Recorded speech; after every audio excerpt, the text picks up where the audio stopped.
আমরা খবর পাই যে 351 ক্যারেট, প্রায় 351 ক্যারেট আম সেটা কার্বাইড দিয়ে পাকানোর পর তারপর সেটা বিভিন্ন জায়গায় বিক্রির একটা পরিকল্পনা চলছিল। তো তো সেই অনুযায়ী 351 ক্যারেট আম জব্দ করা হয় এবং আমরা যেটা আমাদের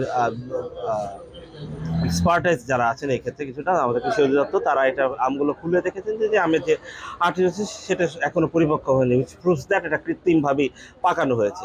তো সেই হিসেবে এখন আমাদের আমি এখানে পরিদর্শনে এসেছি স্পটে। এছাড়া আমাদের এক্সিকিউটিভ ম্যাজিস্ট্রেট হিসেবে এখানে রয়েছেন আমাদের এসিল্যান্ড বদরুদ্দোজা টিপু।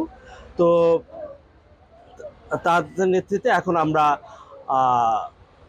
যে আমাদের আলামত পাওয়া গেছে সেটি বিনষ্ট করার প্রক্রিয়া চলছে যতটুকু আমি জানতে পেরেছি।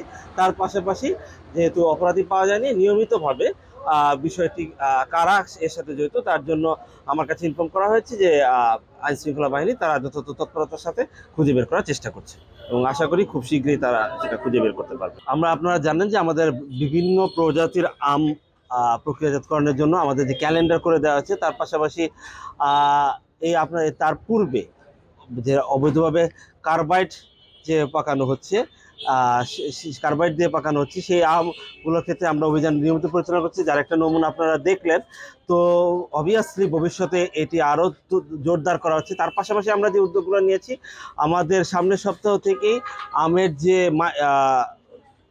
পাকানোর যে বিয়ে আমাদের সদর উপজেলায় সামনের সপ্তাহে খুব শীঘ্রই আমরা এটা প্রচার করা শুরু করব যে আম ধরার কবে, বিভিন্ন ইউনিয়নে মাইকিং এর মাধ্যমেই কাল পরশুর মধ্যেই আমাদের শুরু হতে যাচ্ছে সেই বিষয়টি। তার পাশাপাশি আমরা যে আম বাগানগুলো সেগুলোরও তালিকা নিচ্ছি এবং সেখানেও আমাদের নিরাপত্তা এবং জনবল এবং আমরা খবরাখবর যাতে পাই সেটা জোরদারকরণের কার্যক্রম বর্তমানে চলমান রয়েছে।